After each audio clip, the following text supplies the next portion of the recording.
Hello മക്കളെ, welcome back to CMS creations. നമ്മൾ നോക്കാൻ പോകുന്നത് 2022 SSLC എക്സാമിന് ചോദിച്ച ചാപ്റ്റർ 3 അഥവാ മാത്തമാറ്റിക്സ് ഓഫ് ചാൻസസ്, സാധ്യതകളുടെ ഗണിതം എന്ന് പറയുന്ന ചാപ്റ്ററിലെ ചോദ്യങ്ങളാണ്. 2022 എന്തൊക്കെ ചോദ്യങ്ങളാണ് ചോദിച്ചത്, അതെങ്ങനെ സോൾവ് ചെയ്യാന്നുള്ളത് നമുക്ക് നോക്കാം. A box contains 7 white balls and 3 black balls. If a ball is taken from it, what is the probability of it being black? ഒരു പെട്ടിയിൽ 7 വെളുത്ത പന്തുകളും 3 കറുത്ത പന്തുകളുമുണ്ട്. പെട്ടിയിൽ നിന്നും ഒരു പന്തെടുത്താൽ അത് കറുത്തതാവാനുള്ള സാധ്യത എത്രയാണ്? വളരെ സിമ്പിൾ ആയിട്ടുള്ള ഒരു ചോദ്യം, 1 മാർക്കിന് ചോദിച്ച ചോദ്യമാണ്, 1 മാർക്കുള്ളൂ. ഓക്കെ, അതായത് ഒരു ബോക്സിൽ 7 വൈറ്റ് 3 ബ്ലാക്ക്, അഥവാ 7 വെളുത്ത പന്തുകളും 3 കറുത്ത പന്തുകളും. അതിൽ നിന്നൊരു പന്തെടുത്താൽ അത് കറുത്തതാവാനുള്ള സാധ്യത എന്താണ്? പ്രോബബിലിറ്റി അല്ലെങ്കിൽ സാധ്യത എന്ന് പറയുന്നത് possible outcome divided by total outcome, അനുകൂല സാധ്യത ബൈ ആകെ സാധ്യത. എന്താണോ നമുക്ക് വേണ്ടത് അതിൻ്റെ എണ്ണം ബൈ ടോട്ടൽ. എന്താ നമുക്ക് വേണ്ടത്? ബ്ലാക്ക് ആണ്. ബ്ലാക്ക് 3 എണ്ണമാണ്. അപ്പോൾ 3 ബൈ ടോട്ടൽ എത്രയാ? 10. So probability 3 by 10. വൈറ്റ് വെള്ള 7 ഉണ്ട്, കറുപ്പ് 3 ഉണ്ട്, ടോട്ടൽ 10. Probability 3 by 10. കറുപ്പ് കിട്ടാൻ, വൈറ്റ് കിട്ടാനാണ് ചോദിച്ചെങ്കിലോ അത് 7 ബൈ 10 ആയിരിക്കും. അടുത്ത ചോദ്യം. A triangle is drawn by joining the midpoint of one side of a parallelogram and the end points of this opposite side. The triangle is shaded as shown in the figure. ഒരു സാമാന്തരികത്തിന്റെ ഒരു വശത്തിന്റെ മധ്യബിന്ദുവും എതിർവശത്തിന്റെ അറ്റങ്ങളും യോജിപ്പിച്ച് ഒരു ത്രികോണം വരച്ചിരിക്കുന്നു. ത്രികോണം ചിത്രത്തിൽ കാണിച്ചിരിക്കുന്നത് പോലെ ഷെയ്ഡ് ചെയ്തിരിക്കുന്നു. What is the area of the triangle if the area of the parallelogram is 50 square centimetre? സാമാന്തരികത്തിന്റെ പരപ്പളവ് 50 ചതുരശ്ര സെന്റിമീറ്റർ ആയാൽ ത്രികോണത്തിന്റെ പരപ്പളവ് കണക്കാക്കുക. Find the probability of a dot put without looking to be within the triangle. ചിത്രത്തിൽ നോക്കാതെ ഒരു കുത്തിട്ടാൽ അത് ത്രികോണത്തിനുള്ളിൽ വരാനുള്ള സാധ്യത കണക്കാക്കുക. 2022 2 മാർക്കിന് ചോദിച്ചൊരു ചോദ്യമാണ്. അപ്പോൾ ഫസ്റ്റ് ചോദ്യം, what is the area of the triangle if the area of the parallelogram is 50 square centimetre? നമ്മൾ പഠിച്ചിട്ടുണ്ട് ചെറിയ ക്ലാസ്സുകളിലൊക്കെ. ഈ ട്രയാങ്കിളിന്റെ ഏരിയ എന്ന് പറയുന്നത് പാരലോഗ്രാമിന്റെ ഏരിയന്റെ പകുതിയാണ് അതിൻ്റെ ഉള്ളിൽ ത്രികോണം വരച്ചാൽ.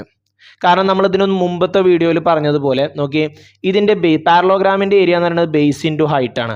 ഇതാണ് ബേസ്. ഇനി ഹൈറ്റ് എന്ന് പറയുന്നത് ഇതാണ്. 2 സമാന്തരകൾക്കിടയിലുള്ള നീളത്തിനാണ് ഹൈറ്റ് എന്ന് പറയുന്നത്. ഇപ്പോൾ ഇത് ത്രികോണത്തിന്റെ കേസിലോട്ട് വരുമ്പോഴോ ഹാഫ് ബി എച്ചിന്റെ പകുതി. ബി എച്ച് എന്ന് പറഞ്ഞാൽ പാരലോഗ്രാമിന്റെ ഏരിയ, അതിന്റെ പകുതി ത്രികോണത്തിന്റെ ഏരിയ. ഓക്കെ, അപ്പോൾ പാരലോഗ്രാമിന്റെ ഏരിയ 50 ആണെന്നുണ്ടെങ്കിൽ ത്രികോണത്തിന്റെ ഏരിയ എത്രയാണ്? 25 ആണ്. Area of the triangle half of the area of the parallelogram. ത്രികോണത്തിന്റെ പരപ്പളവ് എന്ന് പറയുന്നത് സാമാന്തരികത്തിന്റെ പരപ്പളവിന്റെ പകുതിയാണ്. അപ്പോൾ half into 50 that's 25 centimetre square.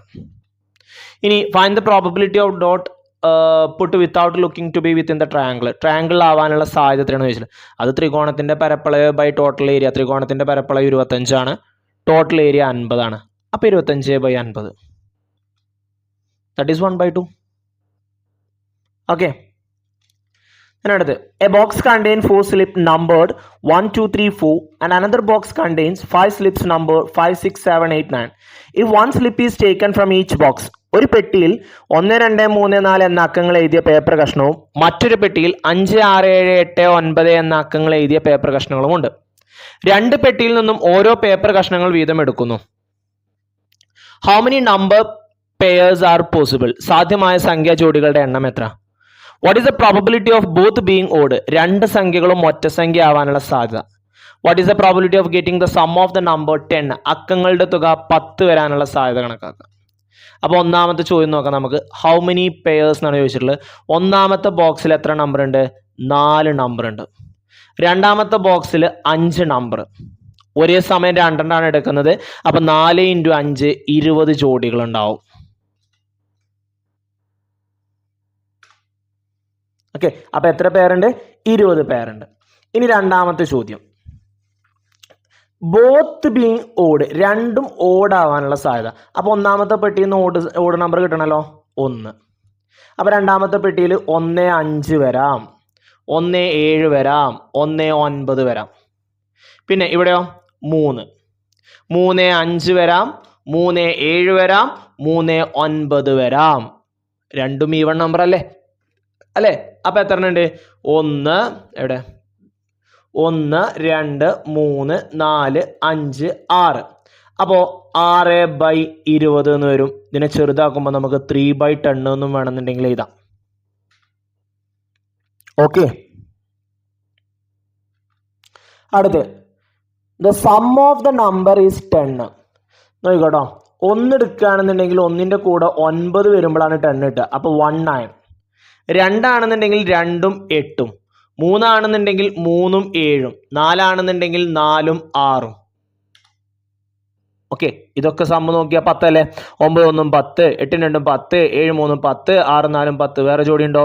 ഇല്ല. മൊത്തം എത്ര ഉണ്ട്? 4 എണ്ണം. സോ 4/20. ചെറുതാക്കുമ്പോൾ 1/5. ഓക്കെ ആണല്ലോ? ഇങ്ങനെയാണ് ഇതിൻ്റെ ഉത്തരങ്ങൾ നമുക്ക് കിട്ടുന്നത്. അപ്പോൾ ഇത്രയും ചോദ്യങ്ങളാണ് 2022 നമ്മളുടെ SSLC എക്സാമിന് ചോദിച്ചിട്ടുള്ളത്. എല്ലാവരും നന്നായിട്ട് പ്രാക്ടീസ് ചെയ്യുക, നന്നായിട്ട് പ്രിപ്പയർ ചെയ്യുക, നിങ്ങളുടെ ഫ്രണ്ട്സിനൊക്കെ അയച്ചു കൊടുക്കുക. എല്ലാവരും നന്നായിട്ട് പ്രാക്ടീസ് ചെയ്ത് എല്ലാവർക്കും നല്ല മാർക്ക് കിട്ടട്ടെ, നല്ല മാർക്ക് കിട്ടട്ടെ. എല്ലാവരും ഫുൾ A+ഓട് കൂടി പാസ്സാവട്ടെ എന്ന് പ്രാർത്ഥിക്കുന്നു. Wish you all the very best and thank you for watching this video. See you soon. By.